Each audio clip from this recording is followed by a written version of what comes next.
Commissioners are not doing the will of the people by doing away with it. Now they want to make it a national landmark, which, I mean, that's all fine and good. I know that was one of the first big stadiums, but they're tearing them down all over the United States.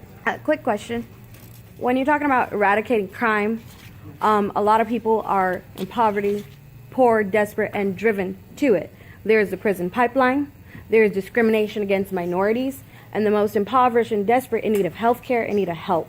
And I know you're about help, but I'm hearing things that are sounding like I'm going to question my vote. And I'm speaking not for myself. So when you're saying eradicating crimes, are you talking about the people? You are talking about the people taking health care from children, right? That has nothing to do. That has nothing to do with it. I'm talking about people Okay. getting held up at gunpoint. Okay, you're talking about violent crimes. Okay, we're talking about two different things. What is the root cause of the crime? Yes. See, I'm talking about, are you going to protect the minorities? Are you going to protect the children that are driven and segregated and taken away from their homes because they are pushed out of them by rich landowners? Absolutely. And I want to know if you're going to stand for them. Absolutely. And No, for real. Let me speak to that. Okay. Now. If you notice, a lot of the areas that get the really pretty parks and the different things like that, it's not in the impoverished areas. Of course not. It's in the high-end areas. But the ones that really need it so that they can go out and have fun and not be worried Have a about safe being place. victimized, those neighborhoods are the ones. So, and look, being a cop for 32 years, you've got to be a compassionate person. I have seen the worst of the worst, and I've seen the best of the best. And guess what? They're not only in the rich areas of Harris County, they're in the impoverished areas. There's good people everywhere. I have Of worked course. everywhere in this county, and I'm one of those guys. As you can tell, I'm passionate. We need someone that's not a politician that embraces people. Period. You've got to be able to embrace people. You got to reach out and give people a helping hand. Give them a hand up. That people don't want handouts. They want help. And that's what I've always been about. They want to be listened to also. Absolutely. And when we're helping ourselves, Absolutely. And that's why I talk about the small business owners. As I do business, and I have a pretty big company, and it's all over this region. One thing I always do, I take the time to speak to the business owners, and they're minority business owners all the way to elite business owners.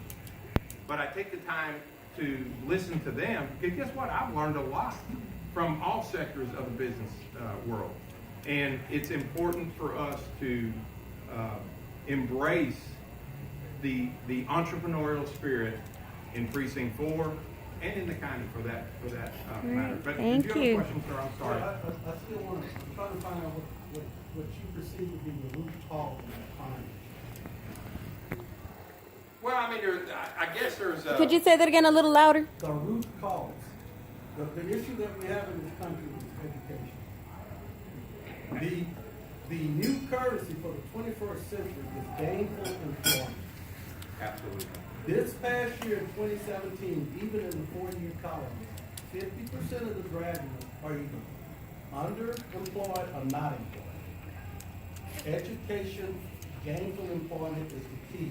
And if we don't do something about the accelerated growth of at-risk and economically disadvantaged people, we're history. You are exactly There's a correct. report that says 60% of the kids that we have right now have to be successful for this country's GDP to survive by 2030. That's our crisis. Everything else is BS. And you know what? I'm glad you. These are All I'm lives. saying These are is lives we're talking about. we're going to have to deal with that because all of us sitting in this room are going to be affected by it. We got to have 60% of those kids be successful and become gainfully employed. This year, we had 6 million jobs that went offshore. 6 million. And this growth, economic disadvantage and that risk has got to stop because the cycle of poverty can only be broken by education. And I'll tell you that they asked the wealthiest man in the world, how do you think we can solve this public education system? And he said, if you did a raffle, a drawing, and you put every kid equally in every school, he said, your problem with the school public education system goes away. We don't have a problem with money, it's how that money is being allocated. My question Yep. to you, what are you gonna do about it? Well, and that's Can where, you do? That's where the commissioner doesn't need to be sending his surrogates out to talk to people. 'Cause you handle He needs to be budget, out right? there in the Budget, okay. community, talking to the community people and engaging them. Don't send your, because you think you're gonna go to a tough meeting and get tough questions from your constituents. Don't send a surrogate there. You need to go there. Because I can tell you. He never shows I was up, huh? an Here you go. at-risk child growing up myself. And I had that opportunity. I could either go this way and get my education, or I could go this way and end up in prison. And I was there. So I understand that wholeheartedly what you're saying. And education is absolutely the key. And a lot of politicians, they want to make all these promises. You got to be out there and engage the people and bring the resources to the areas and the programs that will get these at-risk kids, keep them from doing things that they shouldn't be doing, and have them out playing baseball and basketball and different things like that. And put these parks into the areas where they need to go, Yes. not up where the rich folks are, where they got parks in their backyards. Because Exactly. Yes, ma'am. I just have one comment I appreciate, and I know that this isn't a form, but one of the observations I had when I moved into Senate District 7 was that my son at the time was 9 years old. And I went on the website, because I'm pretty familiar with Commissioner's Court. So I went to go see, like, where there's any, like you said, where there are parks, where there are things. There was nothing for this, and I haven't been on there in a while, but there's nothing for the youth. And you know, After granted, I'm now school. in the senior citizen category, but everything was geared toward seniors. There was not one program that I could find, if it wasn't for early child development, which was, if you wanted to call it that, you know, the way the program was, there was nothing for youth in this area that the commissioner was. It's so hard to have was, access unless you have money. Any type of programs or anything like that. So that's something You need to that put mommy's I think notebook. this area needs, because we're bringing in a lot of more people into this particular area. So that was just an observation Yes, that I wanted to and I make. agree with you, and I'm raising You teenage are kids gonna at this point, so the last thing I want get is your mine color book. to be out getting Say in yes, trouble ma'am. because they don't have anything to do. But that's where I go back to, don't send your surrogates out and attend these meetings. Go out and listen to the people. And this is Because what guess your rival's All doing, the- sending all the surrogates. good ideas are out there. They're not right here. They're gonna bring those good ideas to you, and with that comes, okay, and with that comes resources.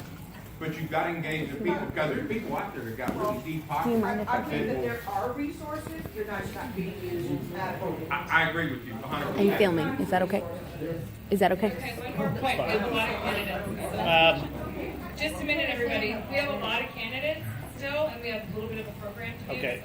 After this gentleman, we're going to go to the next candidate. I'd like to Sorry, talk we're to you in the talking corner offline about funding the flood control and also about technology. I may have some good ideas for you. Yes, sir.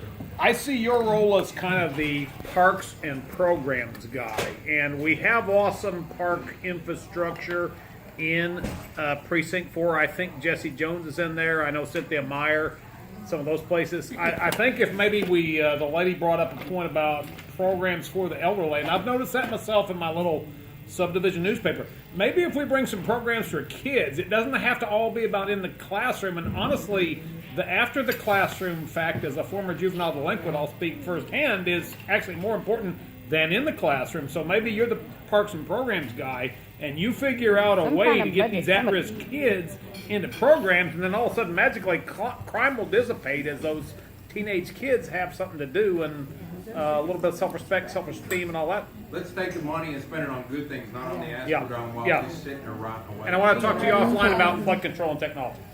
Redirect those Please. funds.